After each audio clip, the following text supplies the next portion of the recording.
বাংলাদেশের অর্থনীতি ধ্বংস হয়নি, কিছুটা স্লথ হয়েছে বলে জানিয়েছেন অর্থ ও পরিকল্পনা উপদেষ্টা ডক্টর সালেহ উদ্দিন আহমেদ।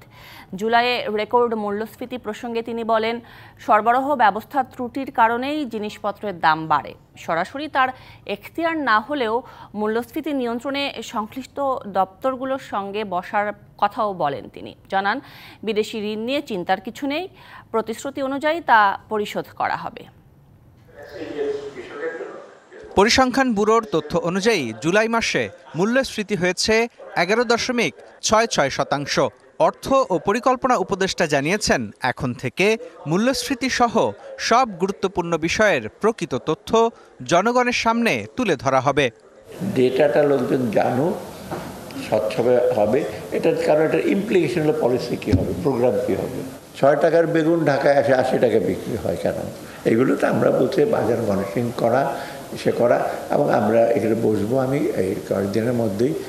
এ সময় এক প্রশ্নের জবাবে উপদেষ্টা বলেন, বাংলাদেশের অর্থনীতি ধ্বংস হয়ে যায়নি। Economy is not bad at all, it is slow but it has picked up already. এর আগে পরিকল্পনা মন্ত্রণালয়ের কর্মকর্তাদের সঙ্গে মত বিনিময়ে তিনি সরকারের অপচয় কমানোর তাগিদ দেন। একই সঙ্গে উন্নয়ন প্রকল্পগুলোর অগ্রগতি জানতে চান উপদেষ্টা। স্বচ্ছতা, জবাবদিহিতা, প্রকিউরমেন্টের ব্যাপারে এগুলো আমরা ইস্যু করবেন। 250-টিরও বেশি ডিজাইন অপশন নিয়ে ওয়ালটন স্মার্ট ফ্রিজ, বোঝে আপনার প্রয়োজন।